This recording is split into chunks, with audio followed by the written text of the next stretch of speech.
सीताफल में flowering start हो गई प्लांट में, तो ये गलतियां मत करना दोस्तों। लो एवरीवन, कैसे हैं आप लोग? अगर आपने भी सीताफल का प्लांट लगा रखा है और फूल आ गए, अगर आपको भी ये दिक्कत है कि फूल तो बहुत आते हैं और फ्रूट कम बनता है, अगर आप भी ये प्रॉब्लम फेस कर रहे हो, तो आज की वीडियो आपके लिए है। की वीडियो में मैं आपको वो मिस्टेक्स बताऊंगा जो 90% लोग कर देते हैं और इसकी वजह से उनका प्लांट फ्रूट नहीं देता। आज की वीडियो बिल्कुल स्किप मत करना दोस्तों। लास्ट में एक प्रो टिप मिलने वाली है। अगर आप भी सीताफल लगाना चाहते हो या लगाया है, तो आज की वीडियो अच्छे तरीके से देखना। अगर पहली बार आए हो तो सब्सक्राइब ज़रूर करना। सबसे पहली और इम्पॉर्टेंट चीज़ समझ लेते हैं दोस्तों। सीताफल के फ्लावर कोई फल फूल जैसा नहीं होता, इसमें मेल और फीमेल फ्लावर जो होता है वो फेस अलग अलग टाइम पे एक्टिव होता है। मतलब एक ही फूल और एक टाइम पर फुलली रेडी नहीं होता पॉलिनेशन के लिए। जो नेचुरल पॉलिनेशन होता है, जैसे अनार नींबू प्लांट में हम होता है, वो बीज करवा देती हैं। बट इस प्लांट में बीज काफ़ी कम आती हैं और नेचुरल पॉलिनेशन का चांस काफ़ी कम होता है। इसी रीजन की वजह से लोग बोलते हैं फूल तो आए पर फ्रूट नहीं बना। नॉर्मल प्लांट्स में जैसे पॉलिनेशन होता है, फ्लावर में मेल और फीमेल फ्लावर्स होते हैं, वैसे इसमें इतना नहीं हो पाता है, चाहे हवा हो या इंसेक्ट। इसी वजह से जो फ्रूट्स होते हैं सीताफल में, वो काफ़ी कम आते हैं। इसमें एक ही फ्लावर में दोनों अलग अलग स्टेजेस पे खिलते हैं, इसलिए ये फ़र्क आता है। आप क्या कर सकते हैं दोस्तों, आज की वीडियो में ये भी जानते हैं। सबसे इम्पोर्टेंट पार्ट जो इस वीडियो का मेन हाईलाइट है, ये वो स्टेप है जो डायरेक्टली आपके प्लांट में प्रोटीन को मल्टीप्लाई कर देगा। और अगर आप सिर्फ एक कंसिस्टेंट चीज़ कर लोगे, तो फ्रूटिंग के चांसेस बहुत ज़्यादा बढ़ जाएंगे। फ्रूटिंग का टाइमिंग ऑब्जर्व करना है सीताफल में। जब भी फ्लावर दिखे, तो आपको एक पेंट ब्रश लेना है और पॉलिनेशन करना है। शाम के टाइम पर कुछ हेल्दी फ्लावर सेलेक्ट करके उनसे पॉलिन कलेक्ट करके, इसके लिए आप एक छोटा ब्रश कॉटन बड यूज़ कर सकते हैं। इसमें आपको जेंटली पॉलन कलेक्ट करना है, ज़्यादा फोर्स नहीं लगाना है, वरना फ्लावर्स हट जाएंगे। नेक्स्ट स्टेप आता है, इस आपको इसमें जो फीमेल फ्लावर्स रेडी होते हैं, जो पूरे तरीके से खिले हुए होते हैं, उस कलेक्टेड पॉलन को उसके ऊपर लाइटली ट्रांसफ़र करना होता है।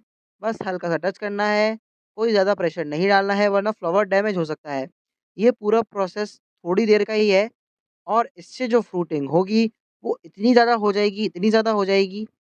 एक कॉमन गलती दोस्तों ये होती है इसमें बीज पर डिपेंडेंट रहना। कॉमन गलती है दोस्तों सबसे ज़्यादा, जो ऑलमोस्ट हर बिगिनर्स कर देता है। लोग सोचते हैं कि बीज बाकी प्लांट्स में भी पॉलिनेशन कर रही हैं, तो इसमें भी हो जाएगा। इसलिए उनसे कुछ दूसरे प्लांट्स में अच्छा हो सकता है, लेकिन सीताफल में ये अच्छा नहीं होता। सीताफल का जो फ्लावर होते हैं, उनका स्ट्रक्चर काफ़ी क्लोज टाइप का होता है। इसी वजह से इंसेक्ट्स ईज़िली डायरेक्ट नहीं आ पाते। और अगर इंसेक्ट्स आते भी हैं, तो उनका पॉलिनेशन इफेक्टिवली बहुत लो होता है। रिजल्ट क्या होता है, प्लांट पर फूल तो बहुत सारे दिख रहे हैं, लेकिन धीरे-धीरे वो ड्राई होकर गिरने लगते हैं।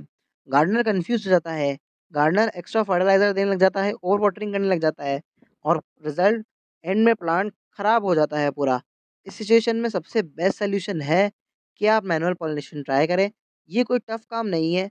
अगर आपने इसको एक रूटीन बना लिया, तो आपके सीताफल के प्लांट पर काफ़ी सारे फ्रूट्स दिखने वाले हैं आपको कुछ टाइम में।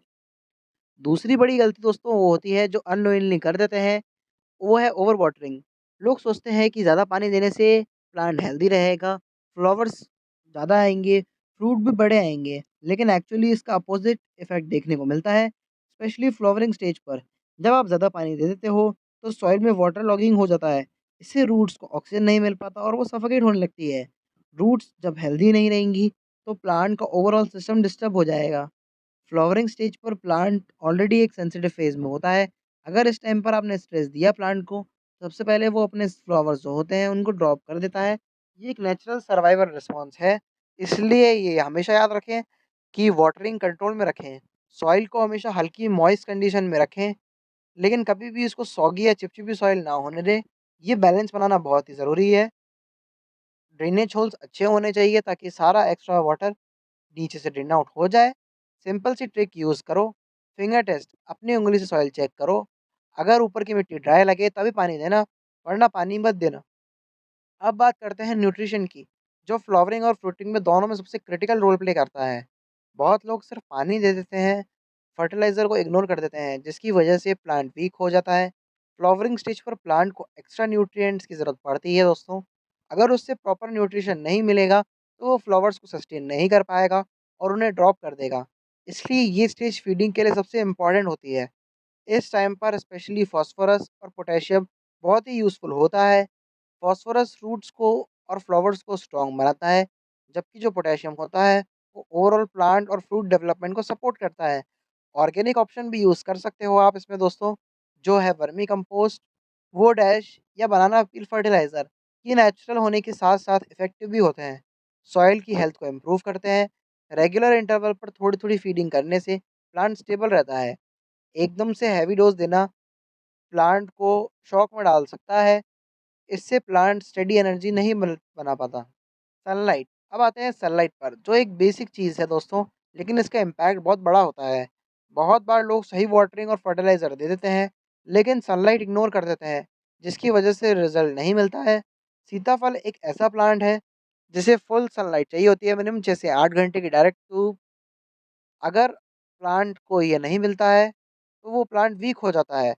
सनलाइट डायरेक्टली फोटोसिंथेसिस प्रोसेस को कंट्रोल करती है। इसी प्रोसेस से प्लांट अपना फूड बनाता है और वही एनर्जी फ्रूट्स को डेवलप करने में यूज़ होती है। अगर एनर्जी कम में होगी, तो फ्रूटिंग कैसे होगी? अगर आपका प्लांट किसी शेड या बिल्डिंग के पीछे लगा हुआ है, तो ट्राई करो उसकी पोजीशन चेंज करने का।